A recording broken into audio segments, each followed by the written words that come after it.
ഡൗമ ഇത് cake. Daily free draw മൂന്നാമത്തെ ദിവസം അത്. സത്യം പറഞ്ഞാൽ നാലാമത്തെ ദിവസമാണ്. ഇന്നലെ നമുക്ക് വീഡിയോ അപ്ലോഡ് ചെയ്യാൻ പറ്റിയിട്ടുണ്ടായിരുന്നില്ല. അപ്പോൾ അതുകൊണ്ട് ഇന്നലത്തെ ഡ്രോയും ഇന്നത്തെ ഡ്രോയും എല്ലാം കൂടെ നമ്മൾ ഒരുമിച്ച് ഒറ്റ വീഡിയോ ആക്കി ചെയ്യാമെന്ന് വിചാരിച്ചു. മൂന്നാമത്തെ ദിവസത്തെ ഫ്രീ ഡ്രോ നമ്മൾ ട്രിക്കും പറയുന്ന ഉപയോഗിച്ചിട്ടുണ്ട്. അയാൾ ഡയറക്റ്റ് ഇറക്കുകയും മുങ്ങിയിട്ടുണ്ട്. അത് മാത്രമല്ല നമ്മൾ സെക്കൻഡ് അക്കൗണ്ടിൽ ഡ്രോയുടെ വീഡിയോ നമ്മൾ ഇതിനകത്ത് ഉൾപ്പെടുത്തിയിട്ടുണ്ട്. ഇപ്പം ഞങ്ങൾ കണ്ടുകൊണ്ടിരിക്കുന്നത് നമ്മൾ സെക്കൻഡ് അക്കൗണ്ടിൽ ഡ്രോ ആണ്.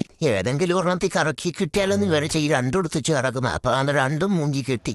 എന്ത് ചെയ്യാനാ, കൊണാമിക്ക് നമ്മളെ മൂഞ്ചിച്ചിട്ട് ശീലം. ഇനിയിപ്പോൾ ഇന്നത്തെ കറവ് ഞാനൊന്ന് നോക്കാം. ഇന്നത്തെ ഇറക്കിൽ നമ്മളെ ഫോളോവർ പറഞ്ഞിട്ടുള്ളൊരു ട്രിക്ക് വെച്ചിട്ടാണ് നമ്മൾ ഇറക്കാൻ നോക്കുന്നത്. ട്രിക്ക് എന്താണെന്നുള്ളത് നിങ്ങൾ മോൾ കാണുന്നുണ്ടല്ലോ അല്ലേ? പലരും വന്നിട്ട് കമൻറ്റ് ശരി പറയുന്നുണ്ട്, നീ ട്രിക്ക് വെച്ച് ഇറക്കിയിട്ടൊന്നും ഒരു കാര്യമില്ല, നമുക്ക് ലക്ക് ഉണ്ടെങ്കിൽ മാത്രമേ കിട്ടത്തുള്ളൂ. കുറച്ചാൾ മുമ്പാണ് ഞാനും അങ്ങനെ തന്നെ വിചാരിച്ചിരുന്നത്. അതുകൊണ്ട് തന്നെ കിട്ടുന്ന ഇറങ്ങല്ല അപ്പം തന്നെ കറക്കി തീർക്കാറ് എൻ്റെ പതിവ്.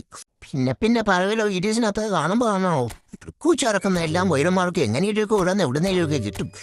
അപ്പോൾ പിന്നെ ഞാൻ മാത്രമായിട്ടും തന്നെ കിട്ടുന്നില്ല മൂഞ്ചിച്ചുള്ളതെന്ന്. ട്രിക്ക് വെച്ച് മൂഞ്ചിക്കളാന്ന് ഞാനും വിചാരിച്ചു. പറഞ്ഞു വരുന്നില്ല, മൂഞ്ചി കിട്ടിയല്ലേ. ട്രിക്ക് തൊലിച്ചിട്ട് നമ്മുടെ ഫസ്റ്റ് അക്കൗണ്ടിൽ കറക്റ്റ് എന്തായാലും മൂഞ്ചി പോയിട്ടുണ്ട്. സെക്കൻഡ് അക്കൗണ്ടിൽ എന്തും മയിലാണ് വയായിരിക്കുന്നത്. എന്തായാലും നമുക്ക് നോക്കാം. എന്തായാലും നമുക്ക് ട്രിക്ക് പറഞ്ഞാൽ നമ്മുടെ ആശിക്ഷിവും മച്ചനെ നമ്മൾ എന്തായാലും ഈ സമയത്ത് സ്മരിക്കുന്നു. കുഴപ്പമില്ല മച്ചനെ, നമുക്ക് നമ്മുടെ സെക്കൻഡ് അക്കൗണ്ടിൽ പിടിക്കാം.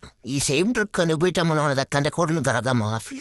നിങ്ങളുടെ കയ്യിൽ ഇങ്ങനെ ആൾക്കാരെ മുഞ്ചിക്കാൻ പറ്റിയ എന്തെങ്കിലും ട്രിക്കൊന്നുണ്ടെങ്കിൽ നമ്മുടെ കമൻറ്റേഷനെ തൊലിച്ച് വെച്ച് അടുത്ത വീട്ടിൽ നമ്മളത് ഉപയോഗിക്കുന്നതായിരിക്കും. അതുപോലെ തന്നെ ഈ ട്രിക്ക് ഉപയോഗിച്ച് കറക്കിക്കഴിഞ്ഞാൽ ആൾക്കാരെ കിട്ടുമെന്നുള്ളതിനെ കുറിച്ച് നിങ്ങളുടെ അഭിപ്രായം എന്താണെന്ന് വെച്ചാൽ അതും കൂടി കമൻറ്റ് സെക്ഷനിൽ തൊലിച്ച് വെക്കണേ.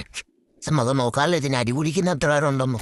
എന്തായാലും അവസാനത്തെ ഡ്രോയുടെ അവസാനത്തെ ഘട്ടങ്ങളിലേക്ക് പൊയ്ക്കൊണ്ടിരിക്കുകയെന്ന് മൈര് എങ്ങനെയെങ്കിലും കിട്ടിയാൽ മതിയായിരുന്നു. കൊമ്മ പഞ്ചപടിപ്പുഴ താണ്ടി ചെറു പുഞ്ചിരി ചുണ്ട് തോണ്ടി കാട് കുലുക്കി വരുന്ന ഒരു തമ്പലത്തായോളി. ഇത് വരുന്ന സംഭവിക്കാനല്ലോ നമ്മൾ കറക്റ്റായിട്ട് അറിയാം. എന്നാലും നമ്മൾ ഡെയിലി ഇങ്ങനെ കറക്കൊണ്ടിരിക്കും. അതാണല്ലോ നമ്മുടെ ഒരു ശീലം. ഇന്നത്തെ കാക്ക എന്തായാലും മുഞ്ചി സ്ഥിതിക്ക് നാളെ ഒരു ഞെട്ടിക്കൽ കറക്കോട്ട് നമുക്ക് വീണ്ടും കാണാം.